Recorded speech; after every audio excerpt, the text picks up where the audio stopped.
2, 1. 7 things you probably didn't know you need to know. I'm Jamie East, and this is the Standout 7. Over the next 7 minutes or so, we'll look back at a week that saw COP27 continue as G7 leaders focused on the war in Ukraine, Jeremy Hunt introduce a new wave of austerity and higher taxes, US Republicans win the House in the midterm elections, and Donald Trump declare his third presidential candidacy. This is the Standout 7 from the Smart 7. Don't forget to hit the follow button to get your daily updates at 7 a.m. As COP27 continued in Egypt, world leaders gathered in Indonesia for the G20 summit. Before the main event got underway, the US and China held their own talks. It was Joe Biden's first face-to-face meeting with Xi Jinping since becoming president, and it seemed to go well, with both sides keen to accentuate the positives and avoid any prospects of a new Cold War, although the US president did acknowledge their frosty relationship. As the leaders of our two nations, we share responsibility, in my view, to show that China and the United States can manage our differences and to find ways to work together on urgent global issues that require our mutual cooperation. It was Russia's invasion of Ukraine that was at the top of the G20 agenda. Notable by his absence was Russian President Vladimir Putin, who was represented by Foreign Minister Sergei Lavrov. Day one of the summit was addressed by Ukrainian President Zelensky, who called for the war to be stopped but not frozen, asking instead for Russian withdrawal from Ukrainian territory. Ukraine should not be offered to conclude compromises with its conscience, sovereignty, territory and independence. And if Russia says it supposedly wants to end this war, let it prove it with actions. Apparently, one cannot trust Russia's word. Zelensky also tried to appeal to China's President Xi, speaking of Russia's crazy threats of nuclear weapons and pointedly thanking the G19 for their support. As the meeting went on, Russia launched fresh cruise missile attacks on Ukraine's infrastructure and knocked out more power and water facilities. And Minister Lavrov sounded pretty unrepentant about it too. Yes, there is a war going on in Ukraine. A hybrid war that the West has unleashed. A war which the West has been preparing for years. Starting from the moment it supported the coming of government in a coup d'etat of clearly racist, neo-Nazi forces. Things took a sharp turn on Tuesday evening, however, after a rogue missile hit a Polish village, killing 2 people, with fears that the war in Ukraine could spill across the border. But global concerns eased as it emerged that it was likely a Ukrainian anti-aircraft missile that went astray. But NATO Secretary-General Jens Stoltenberg said that Moscow, not Kyiv, was ultimately to blame. Our preliminary analysis suggests that the incident was likely caused by a Ukrainian air defense missile. But let me be clear. This is not Ukraine's fault. Meanwhile, Rishi Sunak has said the UK stands steadfastly behind its NATO ally Poland. The Prime Minister, who was still in Balit, spoke at a press conference to pledge solidarity. There are teams on the ground involving not just the Poles, but also the Ukrainians, Americans and others. I think all of us want to get to the bottom of what happened, and it's right that we let that process conclude. And Defence Secretary Ben Wallace explains why this happened in the first place. And the obvious point that, missiles were flying around yesterday because Russia was firing over 80 missiles into Ukraine, hitting civilian locations, and that is because of Russia's direct aggression on that stage. Thursday saw Chancellor Jeremy Hunt take to the House of Commons floor to deliver the autumn statement, where he kicked things off with some cheery news from the Office for Budget Responsibility. They confirm that our actions today help inflation to fall sharply from the middle of next year.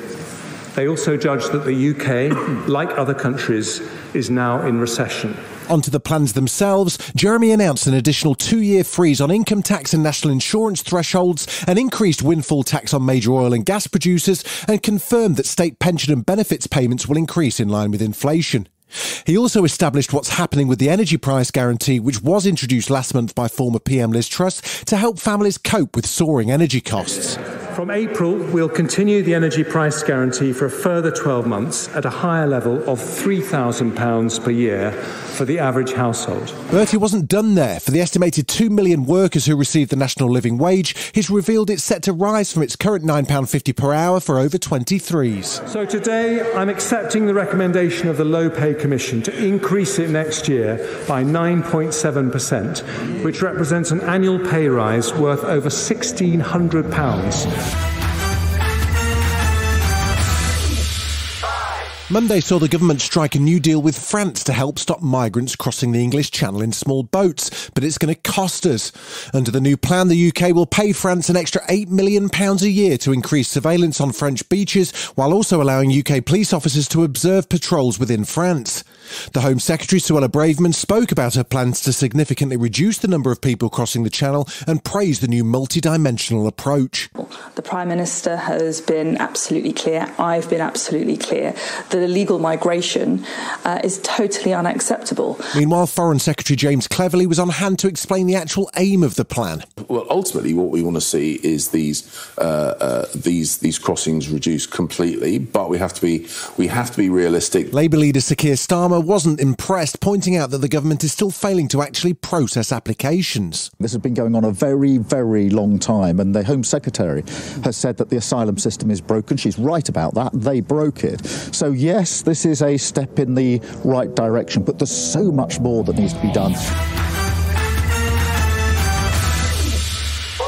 Incredibly, it's anti-bullying week, something that the Tory party might struggle to celebrate given their current ongoing scandal involving Deputy PM Dominic Raab.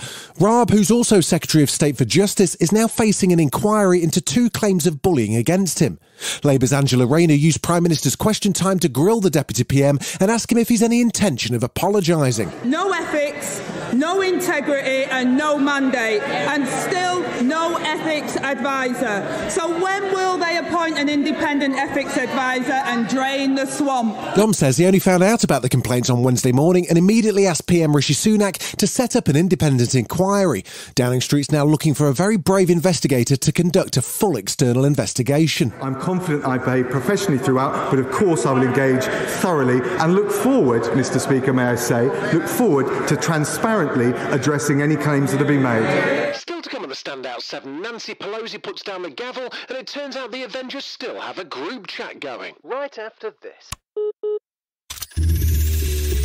Welcome back.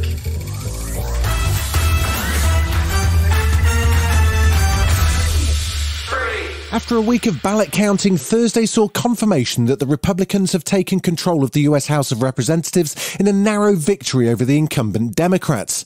With the Democrats retaining control of the Senate, a split Congress presents a challenge for President Joe Biden's administration, which will have to rely on some bipartisan support to advance legislation through the House. Republicans have already announced plans to start an investigation of what they call the Biden crime family. And after almost 2 decades in charge, House Speaker Nancy Pelosi confirms she'll be stepping down from her role as leader of the House Democrats when the new Congress begins. And with great confidence in our caucus, I will not seek re-election to Democratic leadership in the next Congress. For me, the hour's come for a new generation to lead the Democratic caucus that I so deeply respect. There may be a fuel crisis for some, but it's not stopping NASA shooting for the stars, or the moon more specifically. After months of speculation and fear that the mission may be doomed, the $4 billion Artemis 1 rocket launched on a 25-day journey around the moon. The world's most powerful rocket took off from the Kennedy Space Center in Florida after NASA engineers recovered from 2 earlier attempts at liftoff. Shaun the Sheep and Snoopy will be replacing humans to make the voyage, with NASA confirming the cuddly mascots are on board the Artemis 1 as it launched. 7, 6, 5, 4-stage engine start. 3, 2, 1. Boosters in ignition. And liftoff of Artemis 1. We rise together back to the moon and beyond.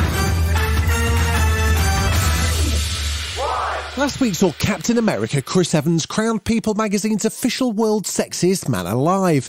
It's a title that's previously been held by Idris Elba, The Rock and Jude Law. Anyway, the former sexiest man and Thor God of Thunder Chris Hemsworth says the awarding of the title really blew up the Avengers group chat. We have an Avengers text chain and it very quickly was like, what are you doing with your hands back there? It was like... Oh, yeah. It was like Downey said he's being arrested. I said it's a beautiful mugshot. And then Jeremy Renner said a series of things which we won't repeat. Typical bloody Hawkeye. Throw him out the group. What's his power? Accuracy? This has been the Standout 7, the best of the week from the Smart 7. We'll be back tomorrow, 7 a.m. with the Sunday 7. Have a great rest of your weekend. Written, produced and published by Daft